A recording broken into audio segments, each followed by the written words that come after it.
Hey everybody, welcome to episode 37 of the famous Pipe Smoker Friday show. Yes, indeedy. And yesterday was Thanksgiving's here in the United States, so I am probably in a food coma somewhere. So, to those of you growing a mo for November, this is it, man. You guys made it. Tomorrow is the last day. Anyways, I wanted to do something special for this week, seeing as I was Thanksgiving, but it's not a Thanksgiving special. So what I wanted to do is a salute to arguably the most famous fictional pipe smoker, Mr. Sherlock Holmes. Sherlock Holmes is a fictional character created by the Scottish writer Sir Arthur Conan Doyle. The prototype for the modern mastermind detective, Holmes first appeared in the novel A Study in Scarlet, published in Beaton's Christmas Annual on November 1887. That is right. As the world's first and only consulting detective, he pursued criminals throughout Victorian and Edwardian London, the south of England, and continental Europe. Although the fictional detective had been anticipated by Edgar Allan Poe's C. Auguste Dupin and Emile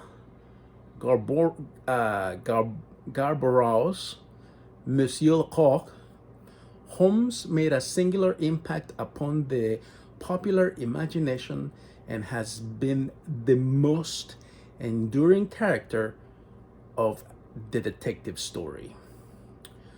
Arthur Conan Doyle modeled Sherlock Holmes' methods and mannerisms on a real person, those of Dr. Joseph Bell, who had been his professor at the University of Edinburgh Medical School. In particular, Holmes's uncanny ability to gather evidence based upon his own skills of observation and deductive reasoning parallel Bell's method of diagnosing a patient's disease. Sherlock Holmes offers some insight into his method, claiming that when you have excluded the impossible, whatever remains, however improbable, must be the truth. His detecting abilities became clear, though no less amazing, when explained by his companion, Dr. John H. Watson, who recounts the criminal cases they jointly pursue. Although Holmes rebuffs praise, declaring his abilities to be elementary, the oft-quoted phrase, "elementary, my dear Watson," never actually appears in Conan Doyle's writings. Watson's narrations describe Holmes as a very complex and moody character who, although of strict habit, is considerably untidy. His London abode at 221B Baker Street is tended by his housekeeper, Mrs. Hudson. Holmes appears to undergo bouts of mania and depression, the latter of which are accompanied by pipe smoking, violin playing, and cocaine use. Throughout the 4 novels and 56 short stories featuring Sherlock Holmes, a number of characters recur, including Scotland Yard Inspector Lestrade, the group of street Arabs known as the Baker Street Irregulars, who are routinely employed by Holmes as informers. His even wiser but less ambitious brother Mycroft, and most notably, we are also introduced to Holmes's formidable opponent, Professor Moriarty. whom Holmes considers the Napoleon of crime, claiming that Holmes distracted him from better things.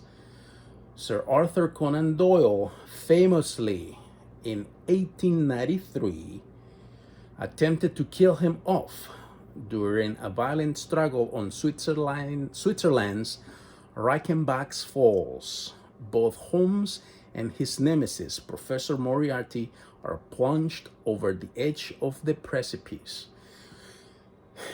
Popular outcry against the demise of Sherlock Holmes was great. Men wore black mourning bands. The British royal family was distraught, and more than 20,000 readers canceled their subscription to the popular Strand magazine, in which Holmes regularly appeared. So by popular demand, Conan Doyle resurrected his detective in the story The Adventure of the Empty House, which came out in 1903. That was 10 years after he killed him off. Holmes remained a popular figure into the 21st century. Amongst the most popular stories in which he is featured are The Adventures of the Blue Carbuncle, The Adventure of the Speckled Band, The Adventure of the Six Napoleons, and the novel The Hound of the Baskervilles, published in 1902. Sherlock Holmes's character has been translated to other media as well, and he is widely known on both stage and screen. The earliest actor to have essayed the role is William Gillette, a founding member of the New York Holmes Society, still known as the Baker Street Irregulars, who gave several popular theatrical portrayals at the turn of the 20th century. Sherlock Holmes was first portrayed on screen by Viggo Larsen in a short film aptly titled Sherlock Holmes Short. Others who appeared as Sherlock Holmes on screen include Basil Rathbone, first seen as Sherlock Holmes in 1939's The Hound of the Baskervilles. He famously brought Holmes to popularity in many movies. Peter Cushing played Sherlock Holmes in 1959 in another version of The Hound of the Baskervilles. Jeremy Brett appeared as Sherlock in the British TV series The Adventure of Sherlock Holmes in 1984. Robert Downey Jr. played Holmes in 2009's Sherlock Holmes and in 2011's Sherlock Holmes Game of Shadows. Benedict Cumberbatch achieved popularity as Sherlock Holmes in a modern version of the detective in the BBC's Sherlock. And Johnny Lee Miller played Sherlock Holmes for America in CBS's Elementary. Ironically, two of the emblems of Holmes, his meerschaum calabash pipe and deerstalker hat, are not original to Conan Doyle's writings. Gillette introduced the curved meerschaum pipe because it was easier on the actor's jaws during a long performance.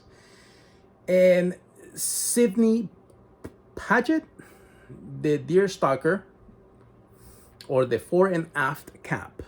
It was the rigor for country living in more than one illustration for the Strand of Sherlock Holmes at work on his investigations in the country.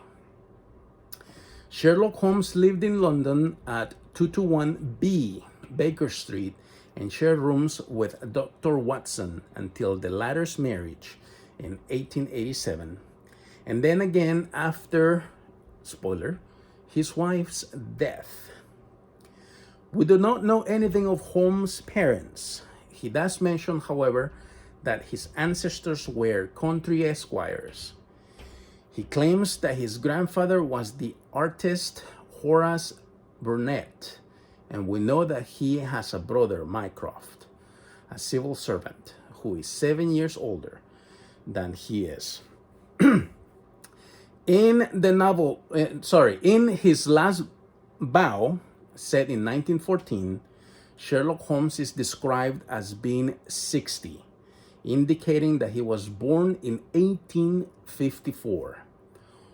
Holmes worked as a detective for 23 years and retired in the Sussex Downs shortly before 1904. The details of his real death are unknown. All right, that is it for this special episode. My thanks to Britannica.com, IMDb, and the official site of Sir Arthur Conan Doyle, arthurconandoyle.com, for the information for this episode. And thank you so much for watching. So, who is your favorite Sherlock Holmes? Mine is Benedict Cumberbatch. I do have to admit that. Arguably the best Sherlock Holmes is Jeremy Brett, though some like Basil Rathbone. So yeah, let me know in the comments. Let's have a conversation about this. Who is your favorite Sherlock Holmes? Thank you so much for watching this special episode. And as always, if you like this episode, please hit that like button and subscribe to the channel so you'll be up to date and be notified when other episodes of the famous Pipe Smoker Friday show, as well as my movie reviews, go up. Please follow me on Twitter and on Instagram at the El Magnifico. And until I see you again, may God bless you all. Happy Thanksgivings, and thanks for all the fish. Ciao.